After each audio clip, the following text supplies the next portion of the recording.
Hey guys, तो स्वागत करता हूँ मैं आपका एक नई वीडियो में और एक नई यूट्यूब चैनल में। इस वीडियो में मैं बताऊंगा कि कैसे आप इंडिया से साउथ कोरिया का वीज़ा अप्लाई कर सकते हो और इमिग्रेशन पे क्या क्वेश्चन होते हो, और लास्ट में मैं अपनी होटल दिखाऊंगा।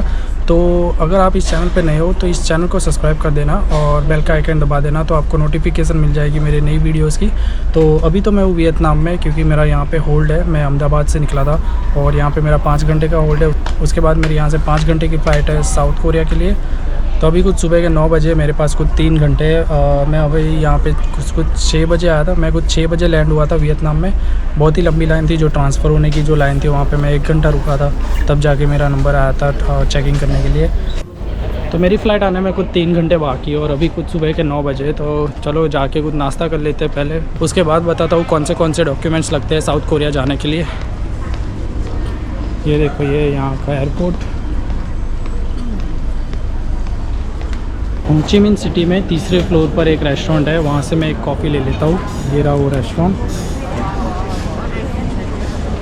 यहाँ पे जो प्राइसेस है वो US डॉलर में लिखी हुई है, क्योंकि जो वियतनामीज डोंग है वो बहुत ही उसकी जो वैल्यू है बहुत ही कम है, इसलिए सारी जो प्राइसेस है यहाँ पे वो उन्होंने US डॉलर में लिखी हुई है। तो एयरपोर्ट पे जो कॉफ़ी है वो मुझे पड़ी है कुछ 5 US डॉलर की, जो इंडिया के कुछ होते हैं बहुत सारे कॉफ़ी के लिए। तो जब तक कॉफ़ी आती है तब तक मैं बता दूं आपको कि कौन से डॉक्यूमेंट्स लगते हैं अगर आपको भी साउथ कोरिया घूमने जाना है इंडिया से। तो क्योंकि मैंने जो अपना वीज़ा है वो न्यूजीलैंड से अप्लाई किया था, तो मुझे थोड़े डॉक्यूमेंट्स कम लगे थे कंपेयर टू अगर आप इंडिया से अप्लाई करोगे। तो जितने भी डॉक्यूमेंट्स हैं वो मैं यहाँ पे लगा दूँगा, वहाँ से आप इसका स्क्रीनशॉट ले सकते हो और उसका लिंक भी मैं डिस्क्रिप्शन में दे दूँगा, वहाँ से आप उसको एक्सेस कर सकते हो उस वेबसाइट को। तो क्योंकि मैंने जो मेरा वीज़ा था वो न्यूजीलैंड से अप्लाई किया था, तो मुझे 2-3 डॉक्यूमेंट्स ऐसे थे जो नहीं रखने थे। जैसे कि अगर आप इंडिया से अप्लाई करते हो तो आपको इनकम टैक्स रिटर्न दिखाना पड़ेगा, आपको कवर लेटर बनाना पड़ेगा, पर ये सब चीज़ें मुझे नहीं करनी पड़ी थी क्योंकि मैंने न्यूजीलैंड से अपना वीज़ा अप्लाई करा था। तो ये आगे मेरी कॉफ़ी, और मैंने कुछ थेपले इंडिया से ही लेके आया था जो इसके साथ मैं खाऊंगा अभी। तो मैं आपको ये बता रहा था कि क्योंकि मैंने न्यूजीलैंड से अपना जो वीज़ा था वो अप्लाई किया था, तो कई सारे ऐसे डॉक्यूमेंट्स थे जो मुझे नहीं देने पड़े थे। तो अगर आपको वीज़ा अप्लाई करना थोड़ा मुश्किल लग रहा है तो आप कोई भी कोरियन एजेंसी होती है वहाँ से आप अपना वीज़ा अप्लाई कर सकते हो। बस गूगल पे जाके लिख देना कोरियन टूर एजेंसी ऐसा कुछ, वहाँ पे काफ़ी सारे ऑप्शन आ जाएंगे आपके सामने। तो चलो, ये तो हो गई डॉक्यूमेंट्स की बात की कौन से डॉक्यूमेंट्स लगेंगे आपको वीज़ा अप्लाई करने के लिए। इसमें जो फ़्लाइट टिकट है उसके लिए आप डमी टिकट बना सकते हो, आपको कंफर्म टिकट की ज़रूरत नहीं है। तो गूगल पे जाके लिख देना डमी टिकट्स और आपको डमी टिकट्स मिल जाएगी वहाँ पर से।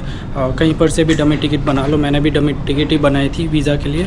उसके बाद जो ट्रैवल आइटनरी होती है वो ChatGPT से बना देना। बस ChatGPT में जाओ और वहाँ पर लिख देना कि 10 दिनों की आइटनरी बना के दे दे। उसमें थोड़ा सा ऊपर नीचे करके अपने हिसाब से वो आइटनरी बना देना और उसके बाद अपना जो वीज़ा है वो अप्लाई कर देना।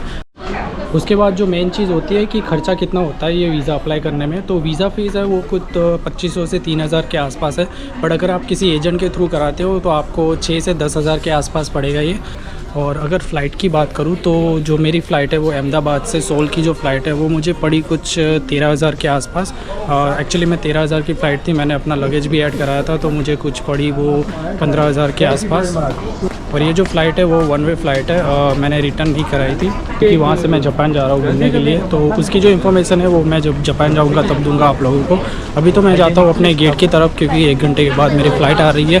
तो मैं मिलता हूँ आपको सीधा अब सोल में और वहाँ पर जाके दिखाता हूँ इमिग्रेशन कैसा है और मेरी होटल कैसी है वहाँ पे। तो ये रहा मेरा प्लेन जिसमें मैं जाने वाला हूँ कोरिया। कुछ 5 घंटे लेगा ये प्लेन मुझे कोरिया पहुँचाने में।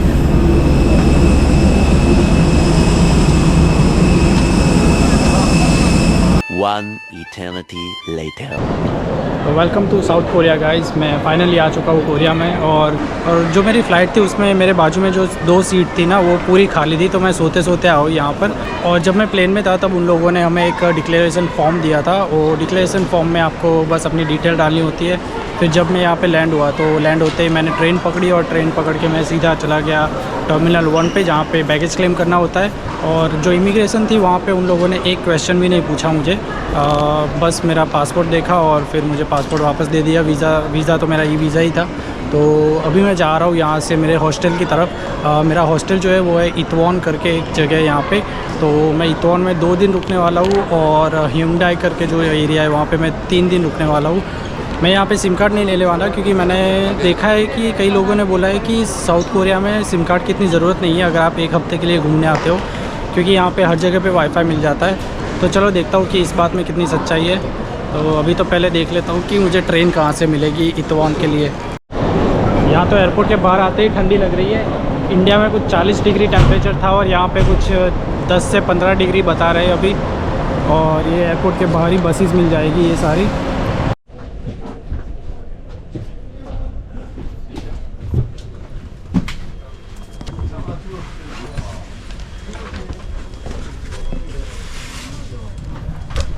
तो भाई आ गया हूँ मैं बस में। तब ये जो बस है वो 1 घंटा लेगी मुझे यहाँ से तो अपने डेस्टिनेशन पर पहुँचाने में। 2 hours later. हे गाइस, तो फाइनली मैं पहुँच चुका हूँ अपने होटल में। एक्चुअली मैं जब एयरपोर्ट से निकला था तो बस वाला शायद रास्ता भूल गया था, तो आधे घंटे की जगह उसने कुछ 1 घंटे से भी ऊपर लगा दिया मुझे यहाँ पहुँचाने में। बट ये रहा मेरा रूम, आप देख सकते हो।